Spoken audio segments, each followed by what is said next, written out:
Okay, welcome everybody. Thanks for tuning in today. I'm Amanda Fuller with the National Association of Academies of Science and with the Kentucky Academy of Science. Thanks everybody for joining us today for the discussion, the Academy chat on annual meetings. This is a topic that I think is relevant to a lot of academies, so I'm happy to tackle it here. We do these sessions about once a month, and so we have all different topics. If there's one that you want to see us tackle, let us know. These are for you. So we start by just doing introductions so that we all know who we are, what academies we're representing, and yeah, what brought you here today. And we'll let Hallie do the intro of the tech also when we're done with those. Go ahead, Kerri, go ahead. Hi, everybody. I'm Kerri Schnase-Berge. I am the Executive Director of the Nebraska Academy of Sciences, and I'm a board member on the NAAS. And I'm excited to talk meetings with you today. Susan, do you want to go next? I can go next. My name is Susan Myers. I am a retired botanist. I am also the editor for the Transactions of the Illinois State Academy of Science, and I'm on the board. And who doesn't want to talk about meetings? Come on. On a Friday afternoon. Yeah, let's just do shots of tequila and talk. Oh, wait, maybe not. Sorry. Okay.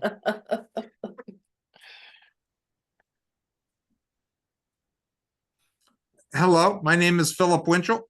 I am a member of the Ohio Academy of Science and also the archivist on the NAAS Board of Directors. Ohio does have a very active annual meeting, but I am not involved in planning it.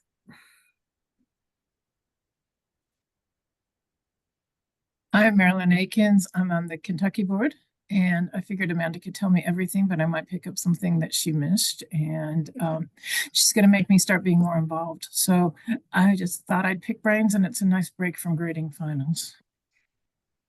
Excellent. Yeah, Marilyn is our new vice president, but has been on the board for a long time as our historian. And Marilyn, you're going to learn all my dirty secrets, which is that like I'm not really as smart as you think I am. I just steal ideas from lots of other people. So you're going to see that today. Hallie, do you want to say hi and tell us what's going on over here? Yeah. Hi everybody. Hallie Thompson. I do administrative support for NAAS, and I'm going to be providing some whiteboard space for us today to track answers to questions that come up in the discussion. And I was also going to have a couple areas where if you have thoughts that don't relate to the discussion that you want to record, I was going to have a little parking lot area. So you can put those in and maybe we can get to them later, or perhaps have another Academy chat where we can focus on some of those topics that maybe come up today. So right now the orange is going to be the parking lot. So if you have ideas that are outside scope of our conversation, put those in the orange sticky notes, and I'm just making that in a little grid. You can feel free to make your own. You don't have to use the ones I create. The yellow right now are going to be related to any resources that NAAS can provide for you or your academy. And then as questions come up, I'll probably be tracking them in the whiteboard and adding things here. And you can feel free to add things if I miss anything, and we'll probably go ahead and organize this at the end as a resource, and it'll be available alongside the recording for this chat.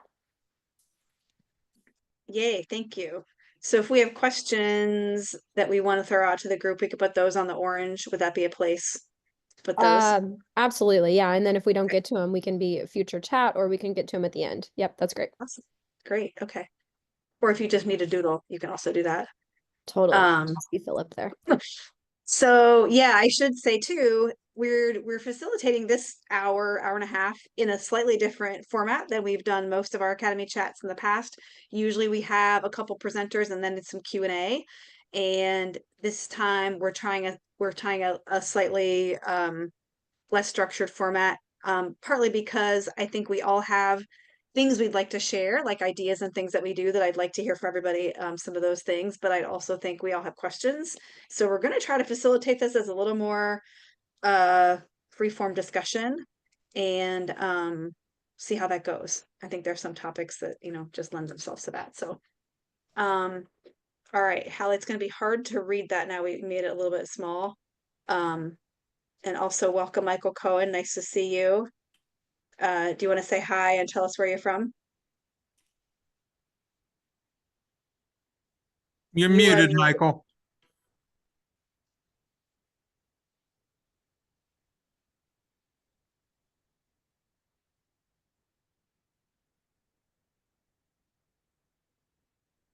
Okay. You can also type into the chat if you're having trouble with your microphone. Good. Okay. Hallie's wondering, can you all read this? Is it big enough? Okay, I can read it. That's good. Okay, so do we need a little bit of instructions, Hallie, on how to use the whiteboard? Like how to, is it obvious how to type words in? Yeah, Or do we need a if little bit of helpful, instructions? I can do that, I guess. Basically, for the sticky notes, you can actually just click on the sticky note. And if you click on it a second time, then I don't know if you can see right now, but the cursor will come up, the little type cursor, and then you can just type directly on the sticky note. I'm also recommending that you just give it a signature, like who said it, and then who you're with. However that works for you. But just so when we want to follow up later, especially if it's questions or resources that you want from NAAS or from others, we can make sure that we're connecting the right people. My And thing didn't type in a. it didn't work, Amanda? Well, I typed a thing, but it didn't go on the sticky note. And mine's making little dots. What? I'm making lots of little dots. Sorry. Look at you. I'll just stop. Okay, so Uh, you'll want to change your setting, Kerri. Instead of being on the cursor or the pen setting, you'll want to go maybe to try the sticky note setting. Or, you shouldn't be making little dots as long as you're on the cursor or the sticky notes. So I you'll either see. make sticky Okay. notes or Oh, okay. So if I click the sticky note icon instead of the text icon, that's how I get on the sticky note. Mhm. Got it. Yeah, and you can also make a text box on the sticky notes. I just thought the sticky notes were a nice way to separate Yeah. Okay. comments. I get it now. I get it. Yep. Um, It's a whiteboard though. It's supposed to be messy. You're supposed to play around. We can organize it later. right. Okay. Yeah, let's take 5 minutes and people can type a few questions and ideas in here, and then we'll see where the discussion takes us first. How about that? I just made a new sticky note instead of clicking on the sticky note.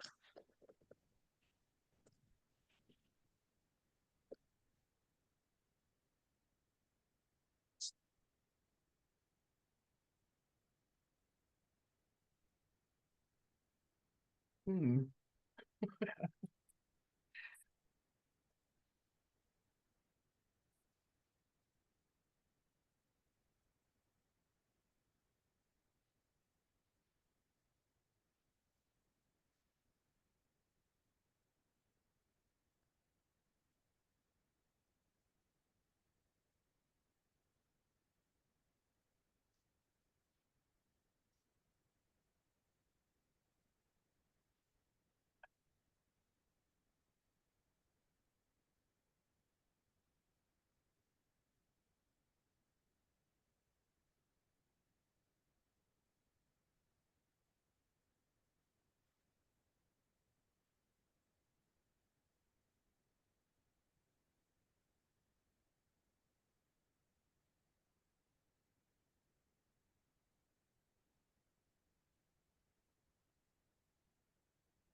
I see. I can make it bigger and smaller.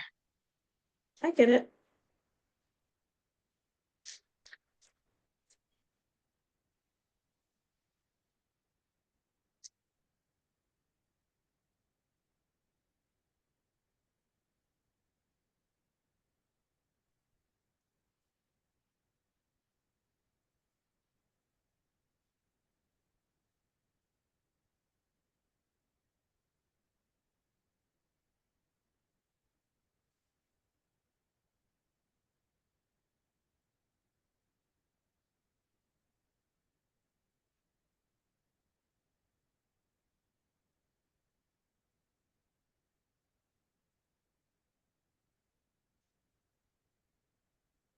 I feel like I'm taking up all the sticky notes. Is there a way to make more of them?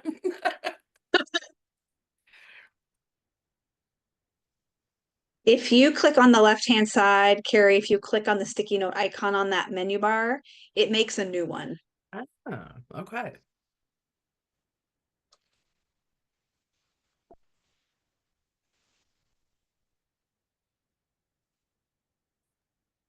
I can also just bulk make some of the different colors, which I'm doing.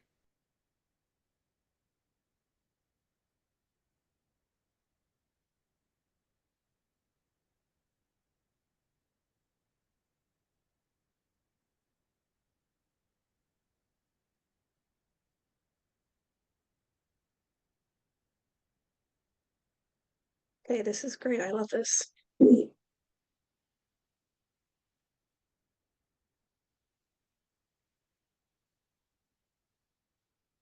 Okay, two of us asked about Junior Academy, incorporating Junior Academy. Couple of us have asked about like marketing and advertising. And I think the question about partners maybe is part of that discussion also.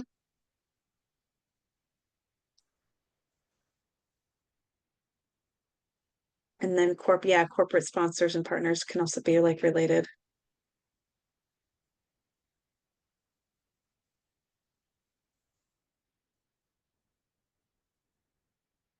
So let's talk about that. That looks like maybe like a big topic that's coming up right now. What's your process for promoting and recruiting at your annual meeting? And maybe along with that, what's your process for recruiting sponsors or reaching out to partners? Maybe let's like throw that out for anybody who wants to jump in and share what you're doing or what you're struggling with.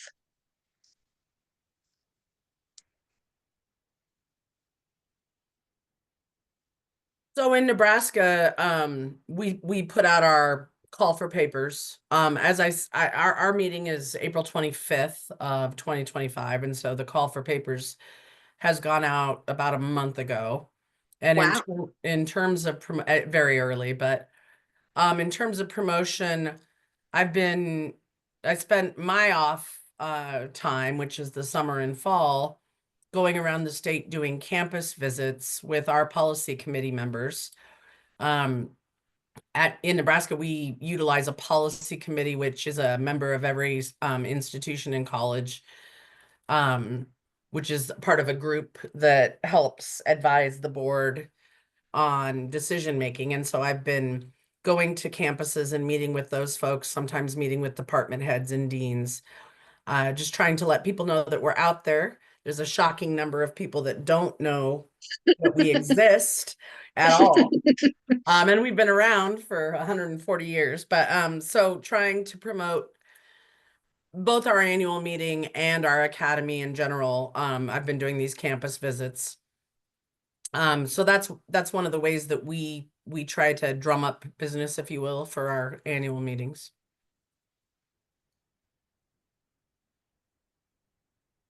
Do you have, so your membership base in Nebraska, you have like a pretty big database of like of individual members, or you'd go like your institutional members help promote it on their own campuses, or like how do you get the word out to undergraduates and professional scientists? Yeah, so the professional scientist is one that I wish we had more involvement in. Our meeting is mostly folks who are doing research, undergraduates, graduate students. And so I've just really been tapping into those institutions where I can and trying to encourage participation. And we have, Embry, of course, plays large in Nebraska. Our biomedical section is always our largest section by far. Mhm. And so I that was one of my sticky notes too. I said, what do you do with unhealthy sections? We've had some of our sections where we have very few folks who are submitting abstracts, which is confusing to me because one of them is in environmental science, which you would think there would be a Mhm. large. So trying to find those deficits and finding people who can help me fill those is one of the things that I've been doing in terms of promotion to build up those sections that we have less participation in. But I would love to hear how people are getting sort of citizen scientists and Mm. professional scientists. I just had a conversation with our longtime chair of we have a section in our annual meeting called Applied Science and Technology, which ends up sort of being a catch-all for abstracts that are submitted that don't necessarily fit into chemistry or physics or whatever. That has been designed to try to offer a place for citizen scientists or whatever to submit their abstracts as well. I hope I answered your question. I'm not sure. I kind of went off on a tangent there, but Yeah, that's cool. And I wrote a note on your sticky that we have merged some of our smaller sections that don't necessarily populate with a lot of abstracts. We have merged, if there's some that are kind of related, we kind of merge those together. Or we'll put them back to back. So like we'll say like, oh, microbiology is happening, and there might be only 3 presentations in microbiology, but then we have cellular molecular biology like right after. And so a lot of those people have common interests and they'll stay in the same room, even though they're like nominally separate sections, but we just merge them in the same room for scheduling purposes. well, that's one of the things that we're going to do this year that's different from last is we're adding tags as part of the abstract submission process. So Mhm. because there's so much cross-pollination that's going on right now, Mm. so that we can maybe try to track some of this stuff. Oh, interesting. So people will submit it into a certain section, but they might be like cross-referenced with other topic Correct. areas. So I because like that. we had been asked if we could add a forensic science section separate, and the board decided rather than adding a whole section to make a tag for forensic science. Oh, I like that. As it fits more into chemistry or biology, and so that you can sort of micro Hmm. collect that data too as it's going Nice. on. Kind of like a happy solution to the lumper versus splitter. Yep, exactly. Sidestep the lumping and splitting. Yep.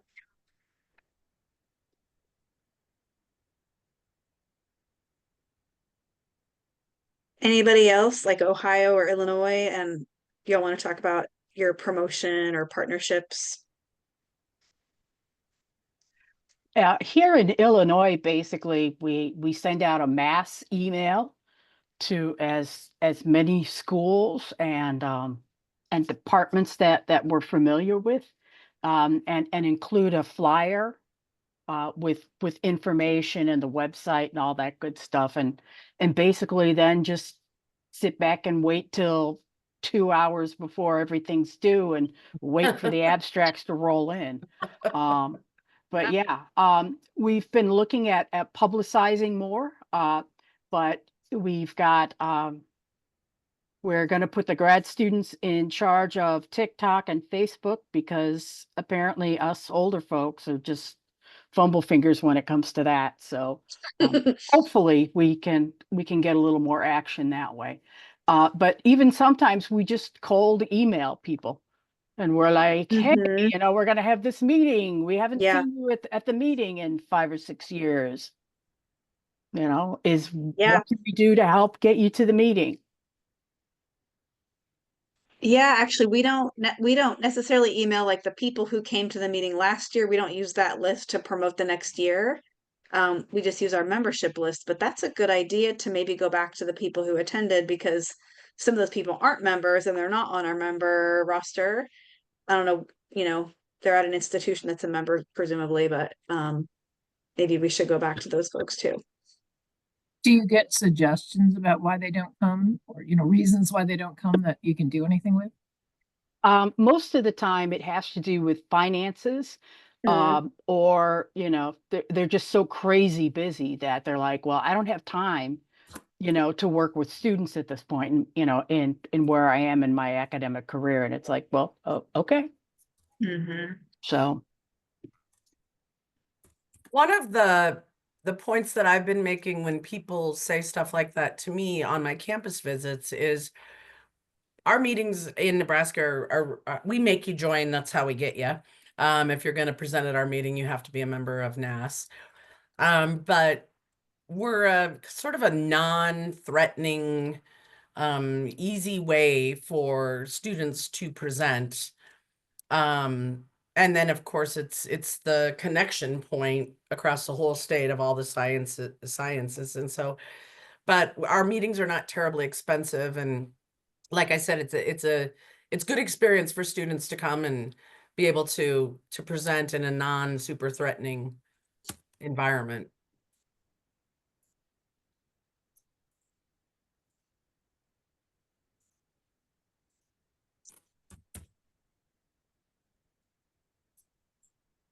Does anybody have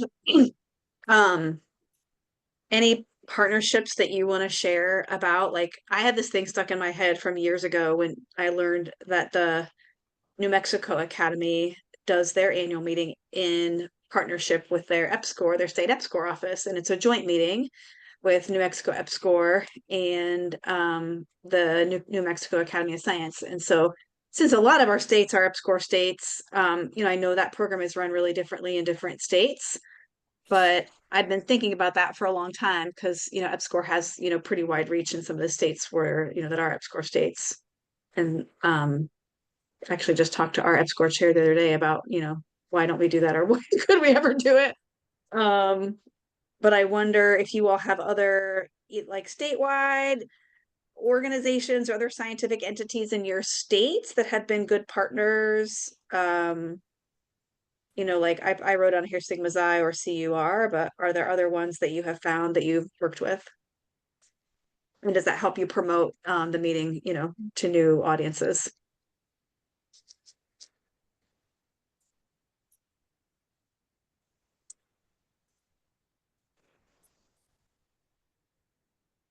Any of you have Sigma Xi chapters or like a state ACS chapter or anybody like that?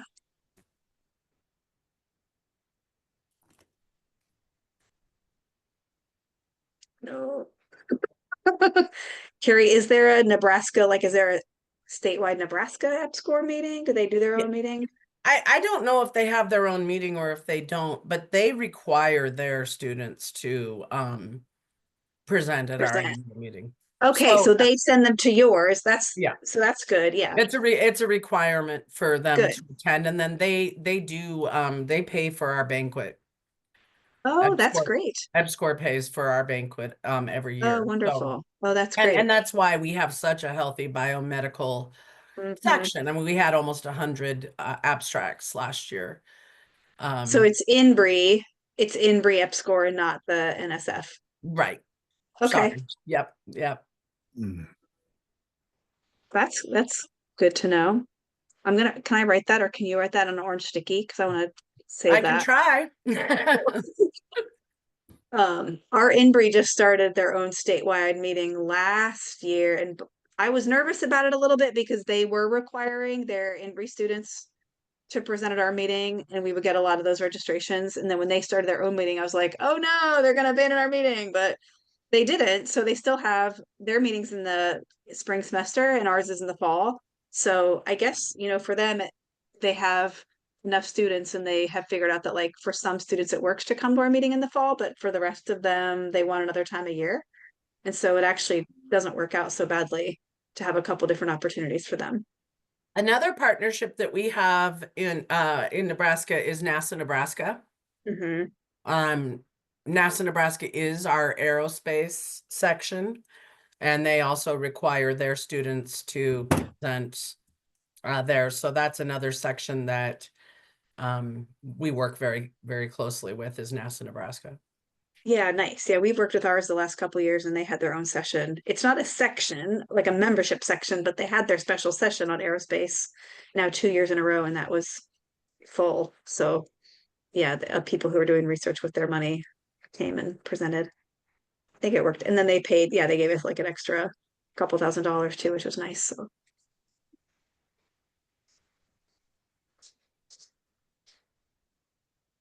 when you said, Susan, that you put graduate students in charge of the social media, that reminded me that we had like been in a quandary for a few years about how to engage graduate students like in a special way, because I think their participation has been growing, but we felt like we wanted to do more, give them more to do, or sort of like cultivate that leadership in a different way for them.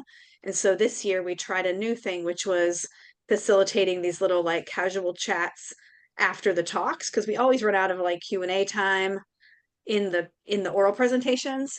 And so we had graduate students go to a room or a lobby where there was like cookies or chips or something, and they would just like have casual talk, with everybody who had been in that section. And they were in charge of kind of facilitating and herding people out there. And those sessions were very well received. I didn't go and physically get to see or go to any of them, but we got very good comments in our evaluations from people who appreciated having that extra time to talk. And I think sometimes conferences feel very rushed. We don't have enough time for that informal kind of networking, but people really enjoyed that. Except for Maryland section, which always runs out of time because you have umpteen bazillion people in physics and astronomy. Not get any cookies probably, but for most of the other ones, that was a good thing, and I was glad we had graduate students to do that.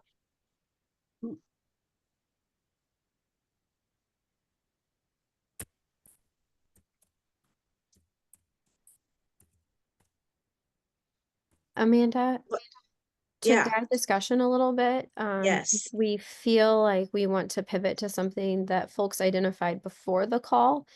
Yes. As challenges, I put those below in the red sticky notes. So those are from people's answers to what are some challenges you experience while organizing and running your annual meeting, which was in the pre-registration survey. These are just some of the ones that came out of that. So I thought maybe we could have a discussion about recruiting participants from different fields, since we're kind of on that topic a little bit, related to grad students, related to EPSCoR. Maybe dig into that a little more. Yeah.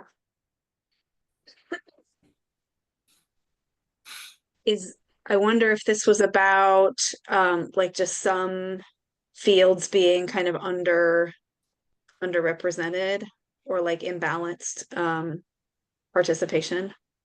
Does anybody, if any of you wrote that down, do you want to say anything more about it? Or if you didn't write it down, do you want to say more about it?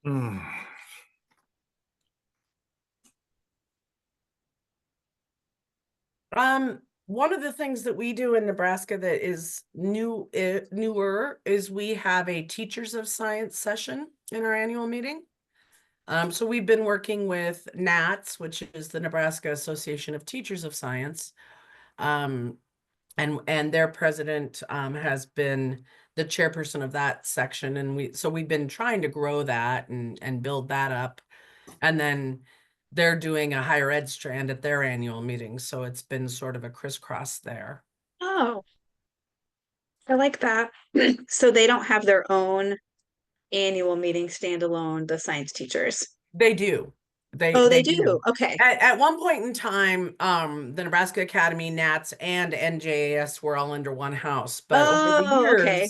we've split. And so we're affiliated closely. But the session that's been added to our meeting that's specifically for Teachers of Science is sort of our attempt to reach out to them and bring them into our meeting, and then we go to their meeting as well. Okay. And is that like, do you have to be attentive to schedule that to be able to get teachers there? Or is that a challenge to get teachers to your meeting physically? or do they get CEUs or It's not something? one of the bigger sessions yet, but we're building it and we're working on it. Yeah, it's our meetings during the day, so obviously if you're going to come and present to that, you've got to make arrangements at your school. Mhm. And Mhm. so it's one of the things we're trying to work through, and I certainly don't think we have it perfected at all yet, but it's nice to have them represented at our meeting and just kind of keep that close affiliation going. Yeah, And definitely. then the junior academy in our state goes the day before us, so there's a lot of cross pollination there as well. Not so Okay. much with the kids, but with the people that run the junior academy. Mhm. Okay. So they're not in the sessions with the other scientists, but they're just, do any of them stick around for the rest of the meeting the next day, or they No, kind of go back? no, I've only had one annual meeting, but they didn't. Okay. It was more a lot of our folks serve as judges for the junior academy, and so they come Mhm. in the night Yeah. before and serve as judges for Okay. the junior academy. Okay. I think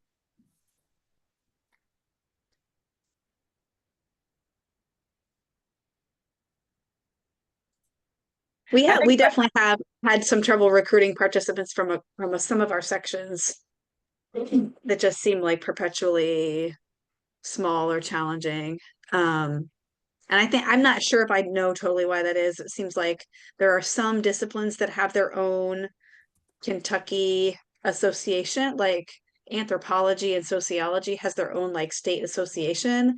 So they have an annual, I think it's in the spring, they have their own annual gathering. And so I think they don't necessarily maybe come to our meeting as much. We have had a bit of a trouble finding, getting social scientists there all the time. Kentucky Psychological Association has their own annual meeting, and so that's a place where like psychologists go to that meeting. They have like a whole student symposium, so their students go to that event and present a lot. And so sometimes, depending on the timing of our meeting, sometimes we don't have strong participation from some of those sections. So I think that's one reason that we've had a challenge with certain sections. I think one of the things I've run across too is I've gone to different campuses across the state is sort of the expectation by some folks that, well, they'll say, well, our campus doesn't do research. And so kind of threading that needle where you're like, no, we have a place for you. We want citizen scientists and we want, but there is, at least in Nebraska, a bit of a sense of, well, we're not, our research isn't high end enough or da da da da. So I've repeatedly had to say, no, we have a place for you at our meeting. We want you at our meeting. Yeah, But that's been a complication that I've run into. interesting.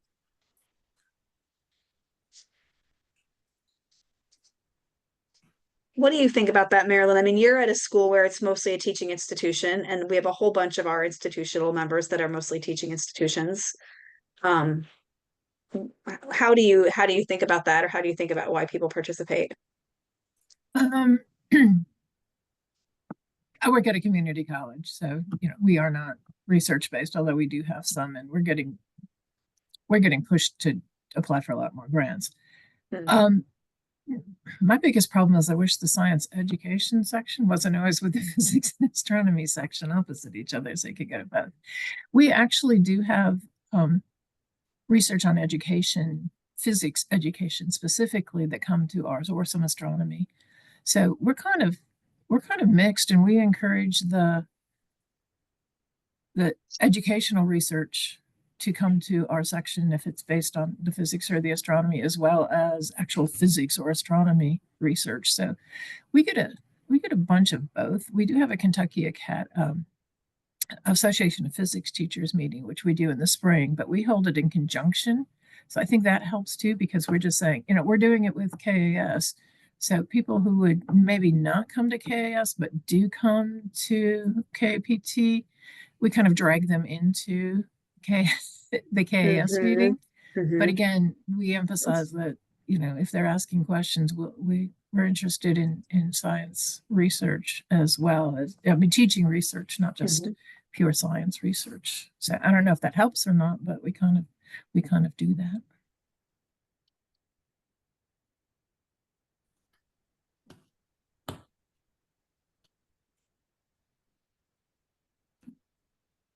What about REUs? I mean, if there are institutions where the faculty aren't able to do a lot of research with students at their institution because it's a, it's not a it's not a research institution. Like, are there still enough students? Are there still quite a few students to do summer research somewhere and will come and present? Do you all have that?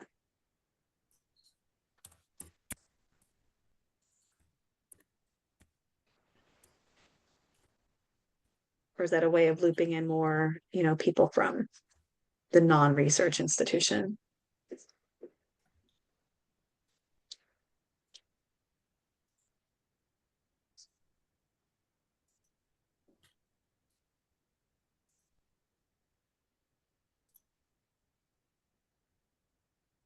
We should, one thing that I haven't really done, but we could do, actually, now that I'm thinking of it,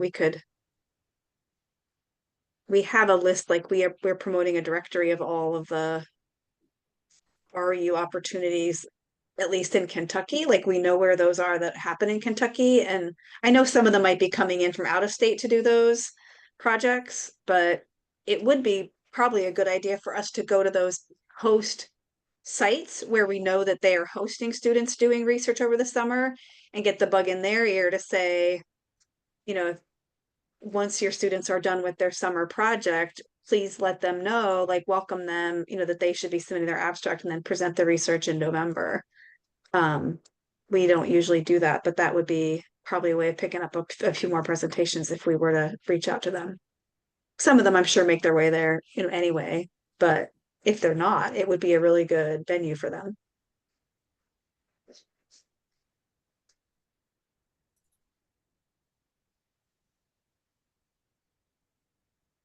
Anything else on here? Like, what other challenges here would you all like to talk about, or use the rest of us as a sounding board for some of these challenges? What do you see?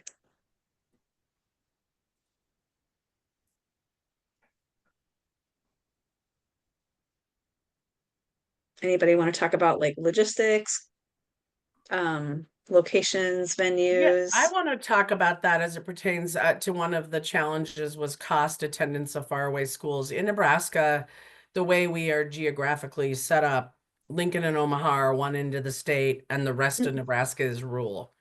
And so we, over the 135 years that we've had an annual meeting, we used to bounce around between institutions, which seems more fair to me, but over the last decade or longer, we've stayed in Lincoln or Omaha. And the thought process there has been, well, if we try to go out to Chadron, which is clear on the western end of the state, it's a 7-hour drive, we'll lose our population base and we won't have the attendance. So I would be curious as to how other folks have handled that. In terms of the far away, but so that you're being inclusive to everybody in the state. And I would just be curious if anybody has any way that they've kind of worked that out. Illinois is kind of a long state. How do you all do it, Susan? Well, we've been trying to do it centrally in the central part of the state. But even then, Chicago doesn't want to come down and Southern Illinois doesn't want to come up. So we've been sort of bouncing around amongst just the central larger cities. A couple of years ago, we had our meeting at a community college on the southern edge of Chicago, which was really nice and really different. But then again, it's not like we're going to really find anything that's going to make everybody happy. But we did condense our meeting down to one day, which seems to help. So that basically, we start at 9 and we're done with presentations and of awards at 3. So we're just sort of hyper driving the entire meeting. Yeah. And that seems to have saved on cost and up numbers a little bit. The last couple of years, we basically told students the first 100 to submit their abstract get free attendance. I'm sorry, they get a free meeting. So Oh, they don't have to pay to come to the meeting. wow. And last year, we just basically got to the point that we were like, we didn't want to keep track of the first 100. So we told them the first 100 and then just didn't charge any student. Oh, So, wow. the faculty obviously took a financial hit, but we're better off than the students. So that helped a lot. People would just take their students and stuff them in a van and drive. So So the students were all registering for free Mhm, if they were presenting, and mhm, then the faculty registration was like a little bit higher to mhm. try to Cover recover the that. cost. Yep, Interesting. yep. How did that, and so you were happy with what happened there with that It experiment? worked out so well. I think we're going to do it again this year, based on Wow. our last executive meeting. Yeah. Wow. Okay. And you all So were able to cover your costs with that model. so far, Okay. this year I think we're meeting in Edwardsville. So we haven't had a meeting there in a number of years. So I guess we'll see how it goes. Okay. But that free meeting for students was, Mhm. they were like, oh my God. And it's like, it's okay, calm down, breathe. So Wow. Yeah, yeah. that's interesting. Yeah.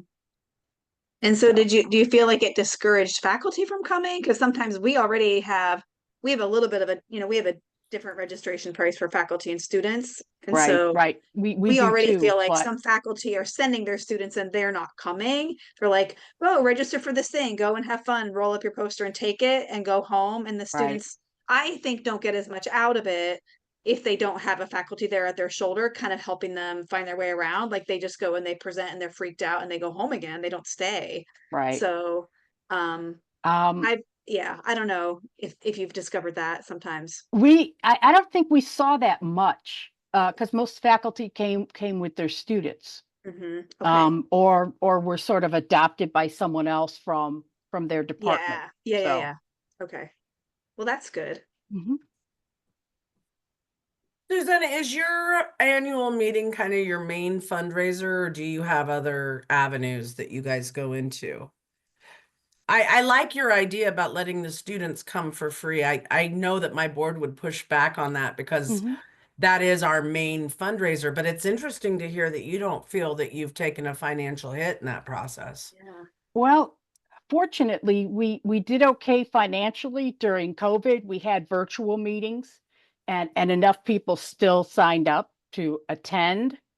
Um, so we came out of COVID in a decent financial shape.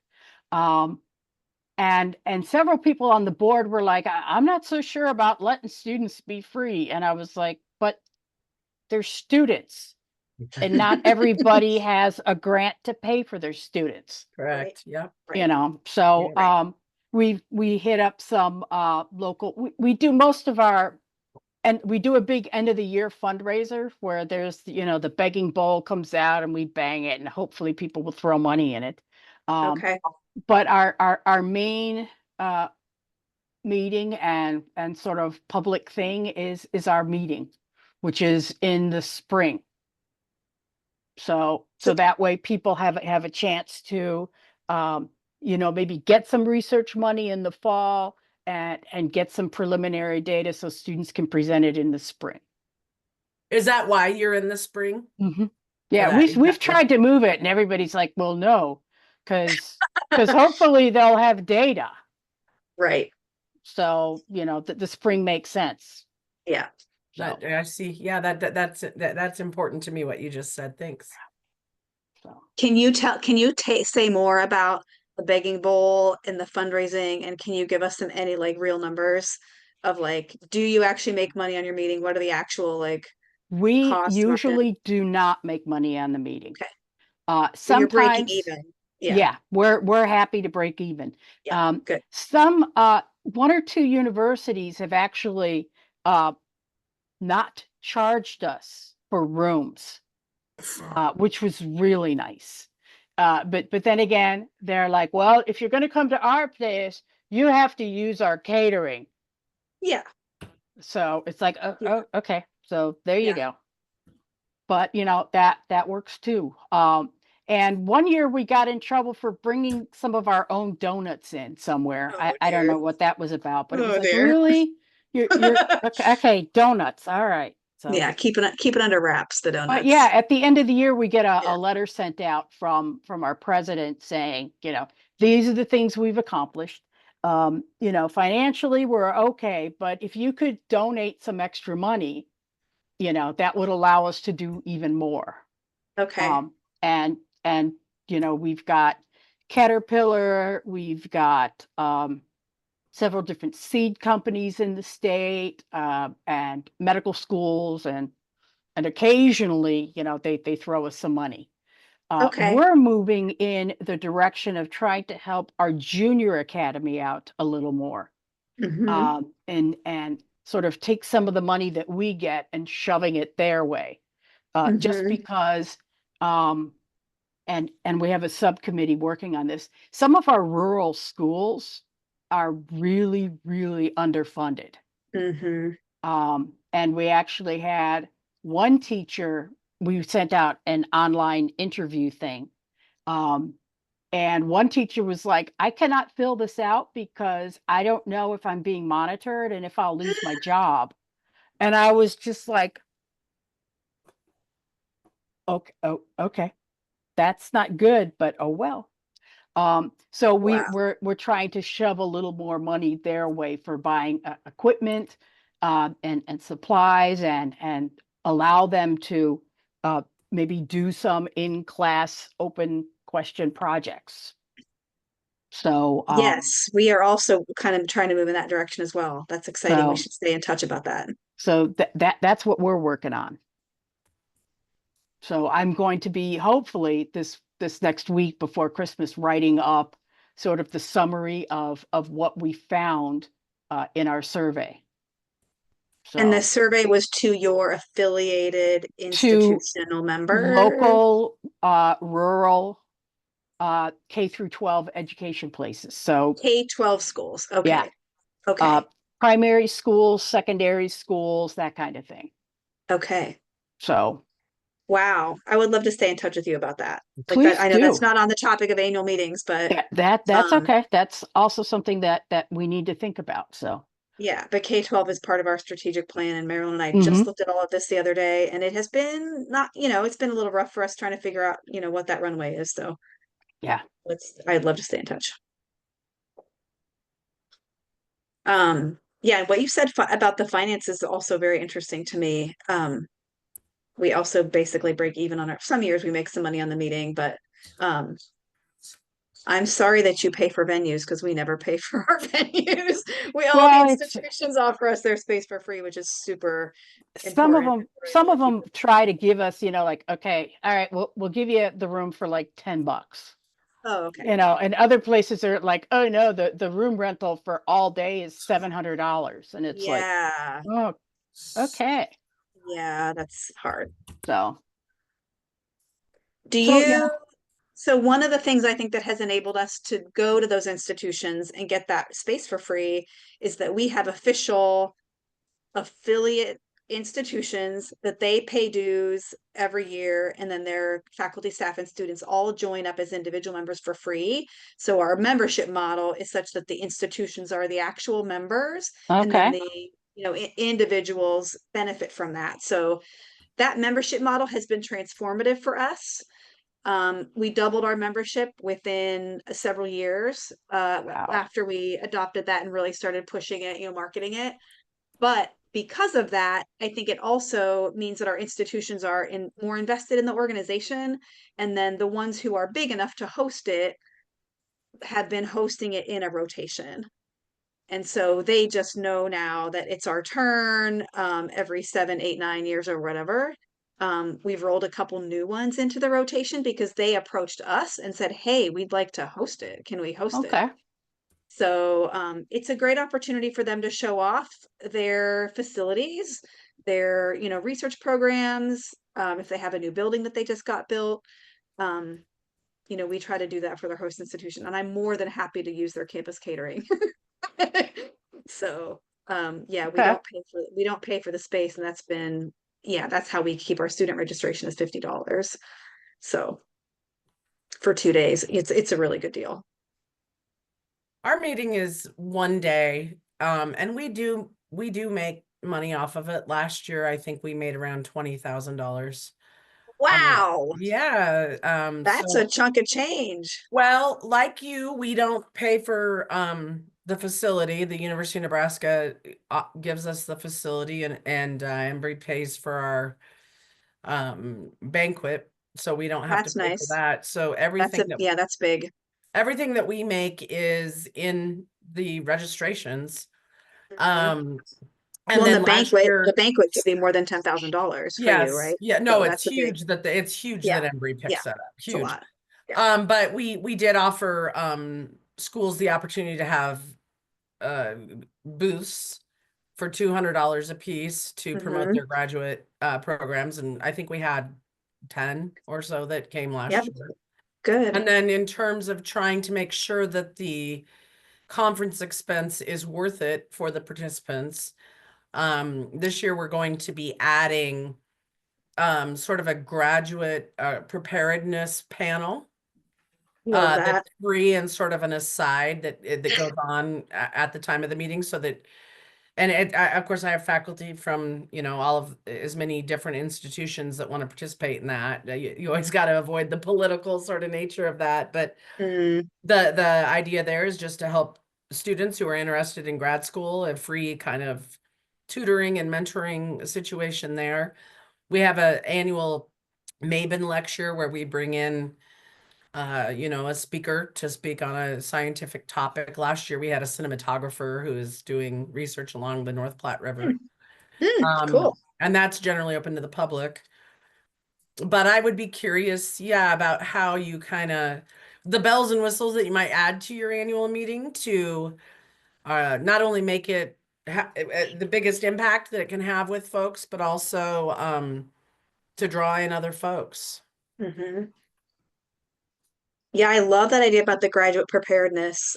We've done workshops on various topics, and the one we did this past meeting just in November was one about medical. It wasn't about how to prepare for medical school application. It was like, how do you decide if you're going to go to medical school or graduate school?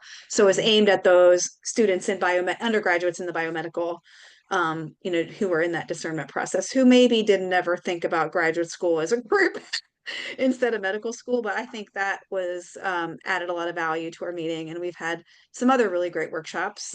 So I've been happy that, like, when we've put the call out to members, would you like to offer a workshop? We've had pretty good response from people who want to present something. Maybe they have a grant and they want to, you know, do it as part of a grant project that they have, you know, the materials and the time or whatever. But yeah, field trips is another thing that we've done that people have signed up for that we can basically offer for free. You know, maybe there's $5 or $10, you know, for materials or something, but as long as I don't have to organize very much, like, I don't want to organize too many bells and whistles because it can get to be a little bit much. But if we have, you know, people who are willing to lead those components, I think it adds a lot of value. But then it does make it a little bit hard. The more of those things that you want to add, it makes it hard to keep it in one day. I don't know how you all keep it in one day if you have all the extra stuff like that, because we can't. we are not doing a 1 day meeting anytime soon. But And that in and of itself is a discussion point, right? Because I have Mhm. members, particularly long-term members, because we've moved to one day. And Mhm. there's been a lot of disappointment there because they like to have the Mhm. social aspect of having a banquet or reception the night before the Evening meeting, or thing. Yeah. and so now it's more of a you come in, you go to the meeting, and everybody scatters. Yeah. Yeah. Yeah. Yeah, that's one thing. On Friday night, we've been doing some kind of social thing Friday night. If there's a museum nearby, we've been like at a museum or a social event of some kind. Sometimes we've had music, or sometimes our keynote is part of that evening event. It varies just depending on where we are and what's on offer, you know, locally. Well, and certainly part of the purpose of the meeting is to get folks connected, right? And Yes, that's so absolutely. easily done if you're at a reception Absolutely. or the Right. networking piece of it. Yep. Right. As opposed to I'm just here to present Right. and then answer questions for 3 minutes and then go home. Yep. Yep. Yeah. Yeah. What do you all do in your any other extra things you would like to share about? Michael, you've been really quiet. Anything you want to tell us about the DC meeting? No, we don't really have anything like this. A long time ago, we had something called Capital Science, which was annual. We were supported by NSF. I mean, we actually used their building, and the director spoke. It was really great, but the people who are very energetic in organizing it kind of retired. Mm, The most of the speakers were not students. We had a minority of the speakers were students, but most of them were post, already in their career. oh, okay. So like your annual meeting was more of a like a symposium or something, and not so Yeah. much like where members would come and present research. Well, members would present research, but yeah, it wasn't predominantly students presenting. There were some students, but Okay. Hmm. But you're saying you don't do that anymore? Like, is there no, like, are you not really doing an annual meeting anymore? What do you mean? no, the closest thing we have to it's our banquet. Oh, okay. Uh, but I found it very interesting. You guys have sections of things. We don't have anything like that. I wonder how much of that is just because DC is like a particular different kind of entity, and maybe because you all are sort of small and urban in there, maybe because there's a Virginia Academy, maybe do some people participate in the Virginia Academy instead, or how much do you feel like, I mean, I guess Delaware doesn't have an academy, Maryland doesn't really have an academy. I wonder if people have research, where are they going and presenting that research, do you think? I think Virginia. I'm a member of the Virginia Academy, but I think it's a little bit separate. I don't think there's that much Hmm. cross validation. Hmm. But the thing about the Washington Academy is there are so-called affiliate members, like the Washington Statistical Society, which I'm active in, is actually an affiliate member. And rather than sections, we have all these local organizations that are members of the Washington Academy. Okay. So maybe those societies or organizations have their own gatherings, and maybe that's where people are going to present research, do you think? In some of those places. I think most people present their research at national meetings, actually. Okay. The local ones, at least the one I belong to, has social events like a holiday party and Oh, okay. a banquet. Okay. Which serves an important function, like we were just talking about, that people still want those networking and social opportunities. So that's an important function.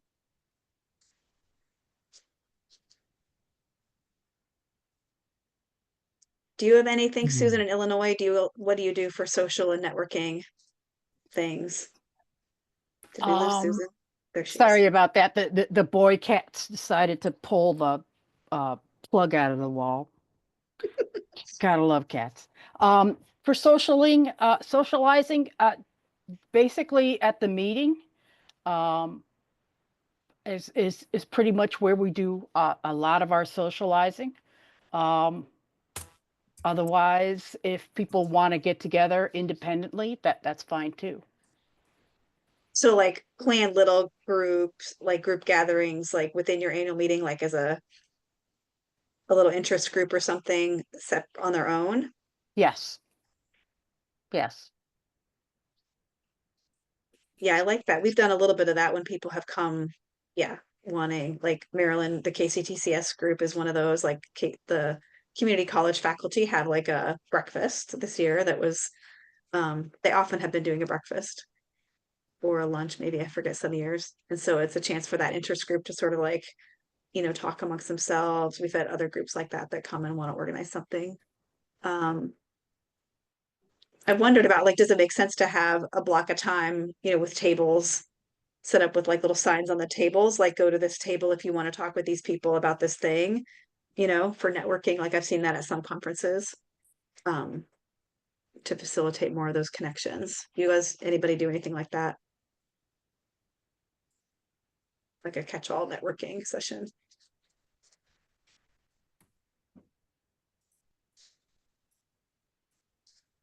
I was trying to look for it. When I've been doing campus visits, it's not even faculty, but there was a person at Doane College who said, I'd like to find other folks in other schools that do what I do, lab sort of supervisor Mm-hmm. person.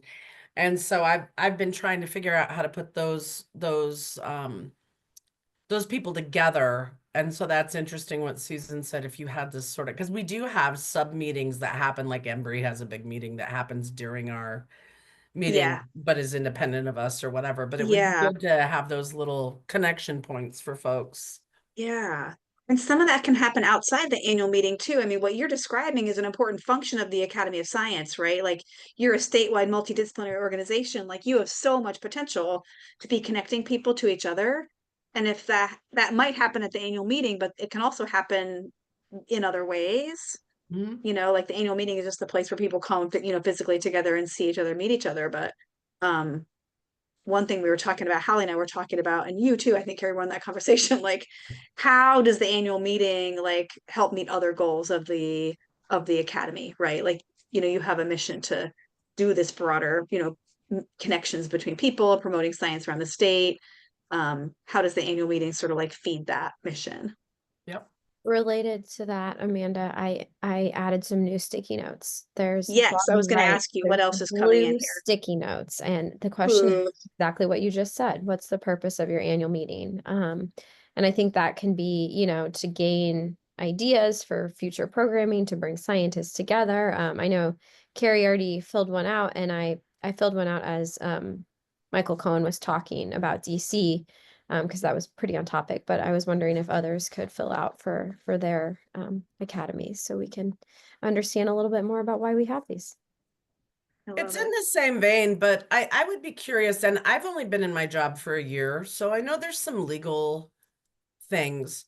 But one of the ideas I floated to my board is inviting our state legislature to come to our meeting for free. And I'm wondering, my goal in this is to let the legislature know that we're here, let them know about all the good scientific work that's going on in the state. And because what I'd really like is for eventually, if the legislature needs somebody to testify on a bill, they call me Mm-hmm. to see who do you have that can talk about wasting cow disease. And I say, well, I've got 6 people that can talk about that. Let me see who's available. So I'm wondering if anybody else invites the legislature or their staff. I mean, particularly where science, I feel like in the past years has been sort of under attack. I would like to show our elected officials, look at the cool stuff we're doing in Nebraska in science. And so I'm trying to figure out how do you bring them in? How do you show them that without breaking any rules? I love that. I feel like particularly committees, people serving on committees that we know are in charge of certain topics and areas, could potentially benefit a lot from meeting scientists, who have expertise in these different areas. I think it's worth trying to do that, right? To do that networking with them. I mean, for us, we have a part-time legislature, so November would be a time when they're not in session, and I know they mostly have other jobs and lives, but I think it'd be really fun to get them there and figure out how to make sure they navigate the meeting in a way that is useful to them, right? And figure out like what makes sense Like, do we have a special lunch for them, or like how else do we integrate them and make sure that they get what, get the networking, or like get out of it, something that would be valuable to them with their, precious time. Yeah. I love that idea. We invited one congressperson last year when we were in Northern Kentucky. So my idea with our junior academy the last couple of years has been, we've selected our delegates to the junior academy, our Kentucky delegates, now from one from each of our 6 congressional districts. So that was to sort of stratify our representation so that we would get students from around the state instead of just from a couple different places. And I like the way that has gone. I think that's been a successful experiment for us. But I also had the idea that like maybe our congressional offices could help us shake out some funds to pay for those students. I don't know if there are mechanisms for that, but I would like them to get to know the junior academy program particularly and see who those students are who are in their districts. And so we had one staff person from that legislative office from Northern Kentucky. We had that person actually show up last year on our invitation, because they're nearby. So we just invited them because that's where we were. And he actually came. And it just turns out that particular staffer had some background or interest in STEM. And that's why they sent that particular guy. But it was a chance for him to sort of see, like, we pointed him, and I sent him around with a board member, like go see a session where there were junior academy students presenting, and get a little sense of what's here, like how talented the students are and what kind of research is happening. So that was like a small experiment that we did that was kind of location specific. We didn't do that this year because the way our districts are being in, we were in a location where that was kind of weird, but I would be up for doing that for the state legislators too. I think that's not a bad idea at all, especially like if you move your meeting around, you could invite people who are nearby, Yeah. at least. Yeah. And they all like things that are going on in their own districts. So. Right. And Yeah. it gets at that thing that you said earlier, Kerri, which is like a lot of people don't even know that you exist, right? I'm sure all of us could probably say the same thing about our state academies, right? It does help raise the profile in some small way if you can get the word to a handful of people. Yeah. I like that idea. Philip, you have a question?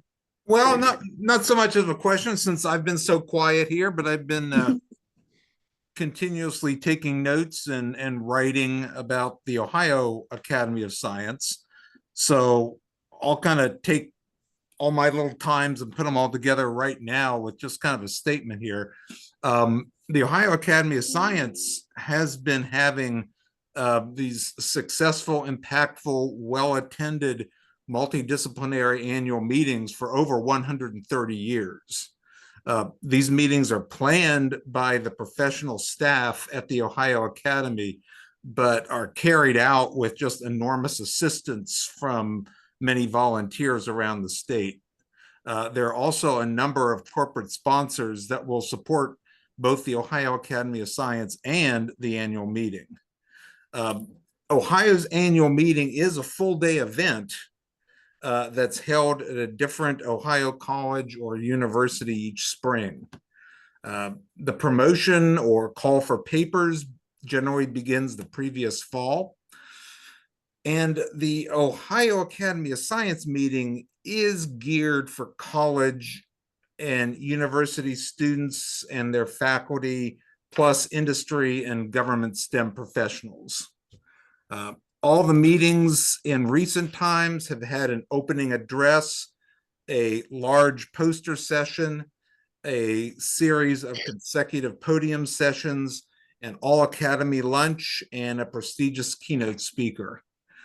The program abstracts are also published in the Ohio Journal of Science. High school students are welcome to attend the Ohio Academy of Science meeting, but generally high school students don't present posters or speak at the podium sessions.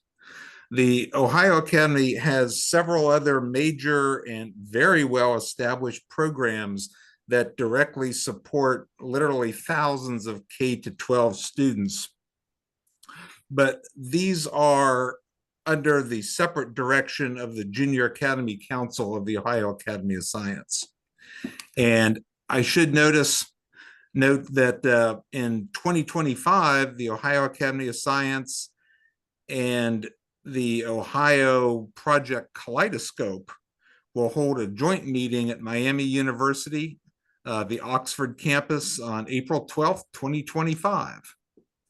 And so, are there any specific questions on Ohio's Academy of Science annual meeting?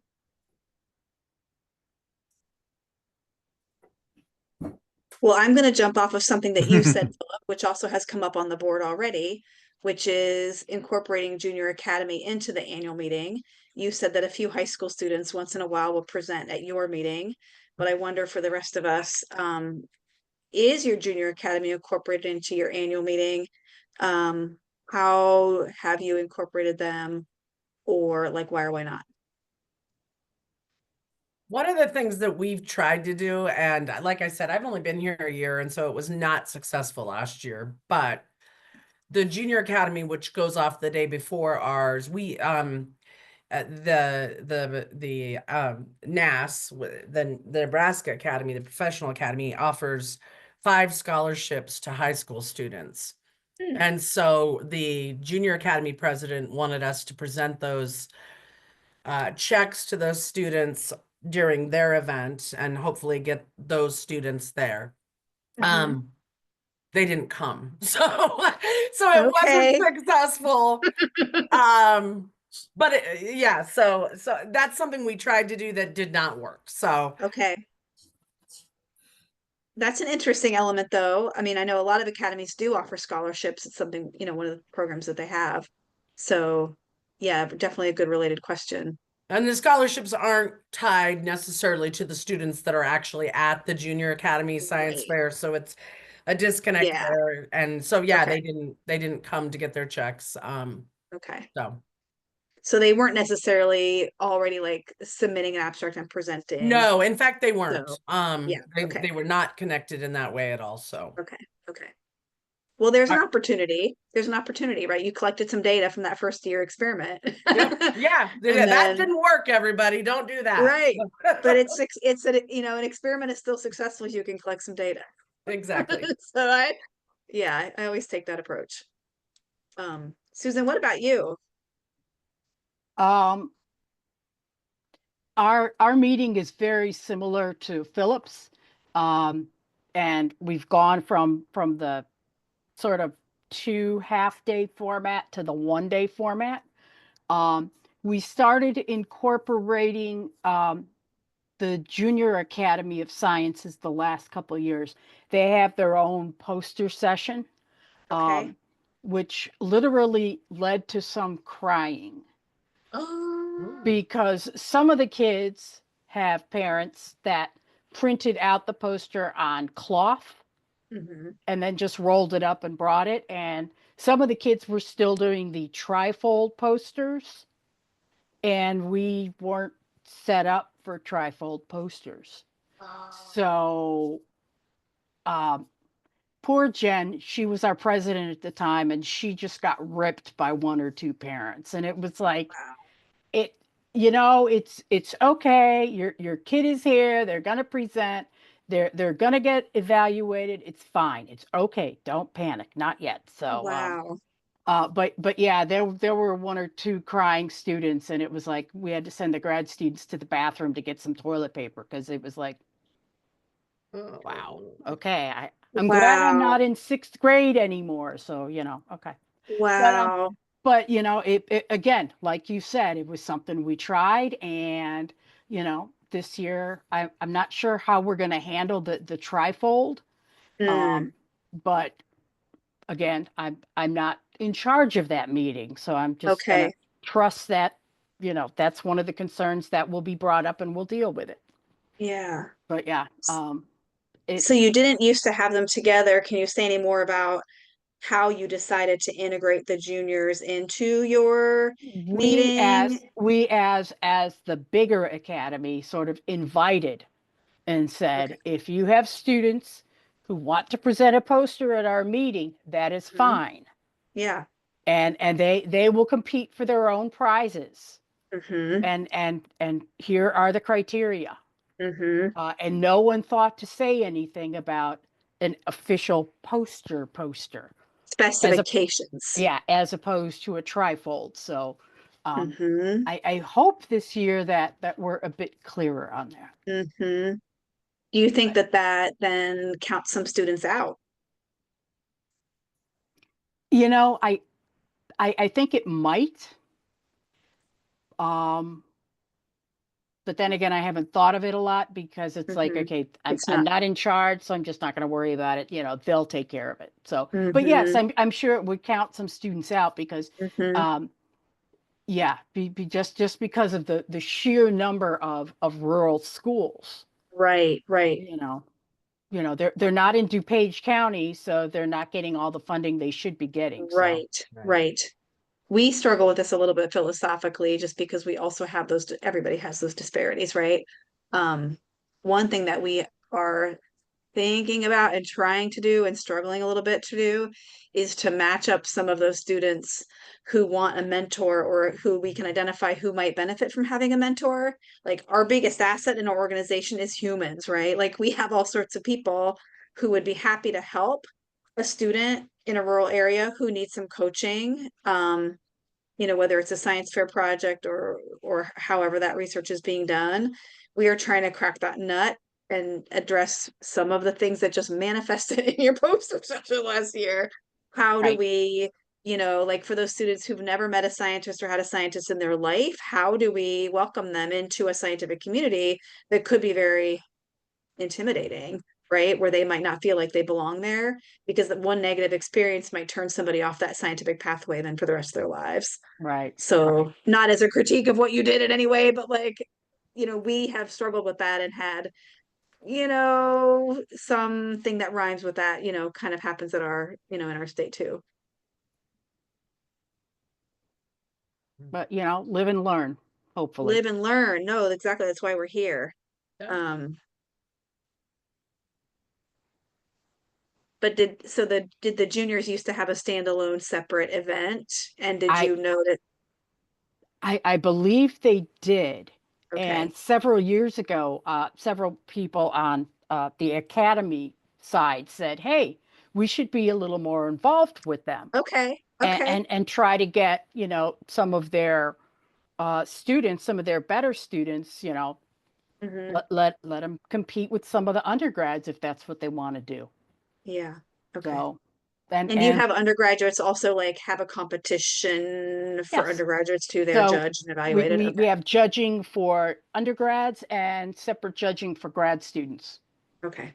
So We used to do that, and we always had crying when we had a lot of things go wrong. Like there's 17 ways that can go awry, and after many years of struggling with how many ways it went awry, we went through a very intentional discernment process, my board and our limited staff, and decided this year to not have student judging for undergraduates. We did away with graduate students a long time ago, a few years ago, but so the only people who got judged this year were the juniors.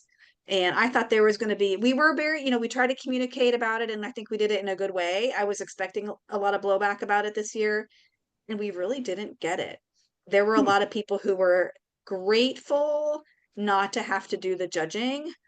I think it ended up being like a burden on our faculty members who didn't feel like, and who we saw were not really able to execute that in a way of integrity. So I am happy with it, that we did away with it. And that's another topic that we're not going to have time to tackle, but can I pop in? Because we're going the yes. opposite way. Okay, tell me. Well, we have two sections, biomedical and biology and earth sciences, that have long had sort of a top 3 President's Prize, if you will. So they're cash prizes that are given. Wow. And so I'm trying to find funding for the rest of our 7 sections. So we're doing the opposite of you guys. We're trying to get funding to give these prizes out.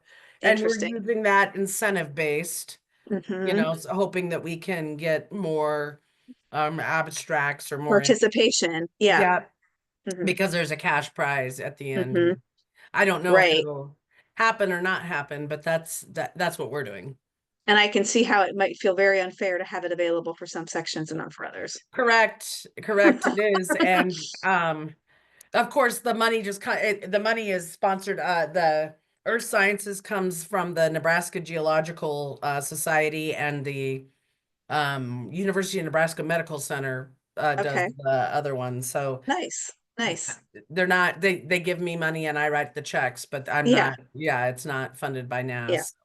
So do you have like, is the judging tricky and problematic, like in your limited experience? Is that managed in a way that you feel like you can manage that, or is it challenging? The section chairs make the decisions. This is the best, second and third, and I haven't heard anything. I'm sure Okay. I'm sure there's opinions about it, but I haven't heard anything about Okay. it. Okay. So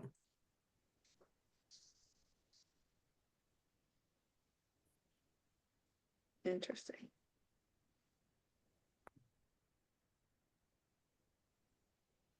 And Hallie's writing in the chat, what are the equity implications of allocating resources to prizes rather than other programming such as scholarships? I know it's not your money, ultimately, but what do you, has your board talked about that since those dollars have been allocated in that way? no, we haven't talked about that. Yeah, we haven't talked about that. I don't know that I can answer that intelligently. And do you know, like, I am curious to know if the incentive of those prizes does motivate students to participate. You know, that is another like I question. said, I've only been through one meeting. My short answer, Yeah, exactly. my short answer would be no, that it's an added bonus, and that's Huh? great. But the sections that it's in, Earth Sciences is a pretty healthy section at our annual meeting because of the section chair and because she drives it so heavily. Yeah. As you all know, some of the sessions are more or less successful given who you've got as your chair in that part.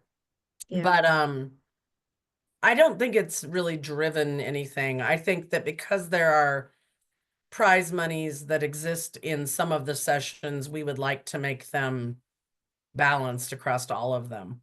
Yeah. And we advertise them. I put them in my newsletter after our annual meeting. These are the prize winners, blah, blah, blah. Right. So it's not something that's kind of done undercover or under the table or anything like that. But yeah.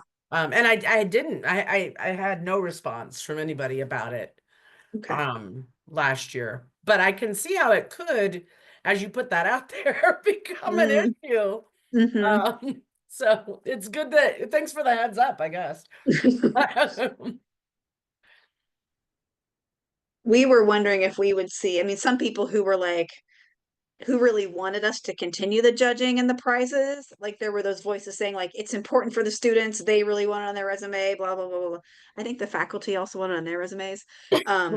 Some of them were saying like, the students won't come if they're not going to get a prize. Like they only want to come if they're going to get an opportunity to compete and have the first prize or second prize on their resume or something. And so it's not worth it for them to come and present their research if there's nothing at stake. And that absolutely was not true. This year we didn't see any drop in registration. To me, like I wanted it to feel more like a professional experience for them, you know, and get like practice going to a scientific meeting where typically there are not prizes. You go because you want to communicate your research with peers and colleagues, right? So we were hoping that that was going to be the motivation for people. We did have mechanisms like these chit chats, like the chit chats over cookies, where people could really get more of that feedback, because students do need the feedback, right? They need that engagement. We wanted to build that in other ways. And, you know, I think, you know, we can continue to make it better, but I was pleased that that happened at least, you know, to partially the way we wanted it to. But yeah, curious to hear from the rest of you how you manage that, because I do feel like it's a little bit sensitive. We have a couple more minutes if there's anything else people want to talk about.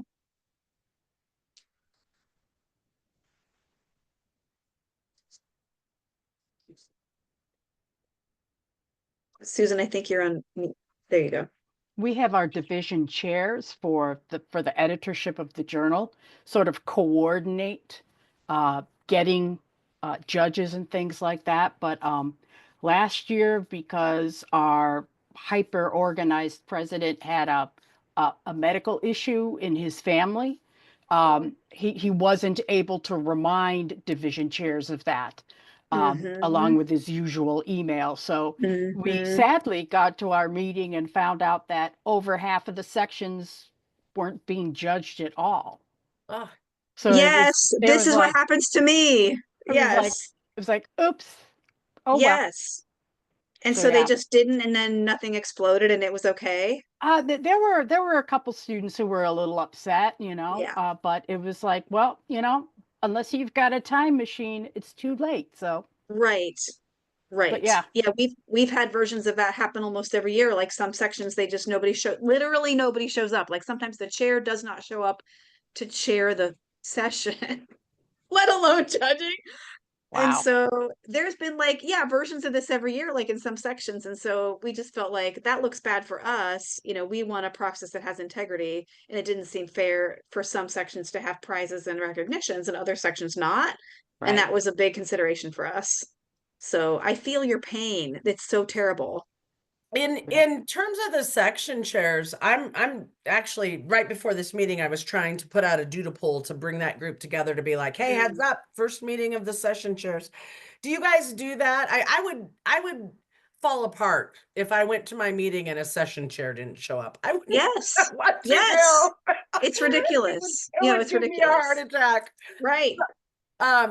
So I do that multiple meetings, you know, and my president wants to talk this time to some of the session chairs. I guess there was some feedback on our post-conference survey about session chairs showing up late and not having the technology ready and yada yada, all the Right. things we all experience. Right. Right. And I'm a little bit sensitive about that, him bringing that up, because these people are volunteering their time and whatever. So I mean, you got to walk this Yes. really Right. fine line. Absolutely. But so we'll be having that meeting. Does everybody, how do you guys do that? How do you recruit, maintain, get everybody on the same page? Yeah. Convey expectations. Yeah. Mhm. It is a constant struggle. Yeah, we send out a lot of emails ahead of time. We have 20 sections, which maybe is too many. You know, it's like a lot. Wow. I mean, we can't run our meeting with fewer than that just because of the way the abstracts shake out, but it's a lot of people to manage. We're supposed to have a chair and a secretary for both, and sometimes, you know, if one can't make it, the other will make it. But despite all that, like despite many, many efforts of communicating and have Zoom meetings ahead of time, we've still had a lot of, you know, I've gotten better at this is my 11th year, so I've gotten a little bit better at it, but people are people, right? I think like partly the recruiting of the judges was so like I got to feel like I reached a point where like people weren't doing what I wanted them to do. And I had to like look back to myself and say, you know what I'm asking is not reasonable. They're not bad people. They're not irresponsible people, but I'm not asking something that people are able to do. And so that's why we started shifting our expectations to say, look, we want the meeting to be good experience for you, you know? And so that's why we're changing our modality here. And overall, I'm happy with that. Like I want, you know, I don't want to be badgering people. I don't want people to be subjected to that if they volunteer, you know? So Right. that was just our pathway. And no students cried this year, as far as I could tell. That's a win right there. It is Yeah. a win, right? It's a win. Yeah. Yes. Well, this has been amazing, you all. Yeah, please feel free to like throw any final thoughts, questions, things we didn't get to on that whiteboard. I think we will synthesize some of this and put it out in a maybe more organized way with notes and put together, I don't know, something fun. I love this format. This worked well, I think. I'm glad you all were here. Thank you. Anything else you want to say, throw out to wrap up? These are useful gatherings. Don't let anyone tell you differently. Please continue to have them. Yay. Okay. Tell your friends. Tell your friends. I learn a lot too. Thank you so much. And thank you. Good luck with finals. And I will write up my notes and pass them on to the other Illinois folks. So thank you so much. Thank you. Thank you. Yeah, guys. we'll see you all in January. Okay. Bye-bye. Thanks, Happy Allie. Thank holidays. you. Bye. Happy holidays.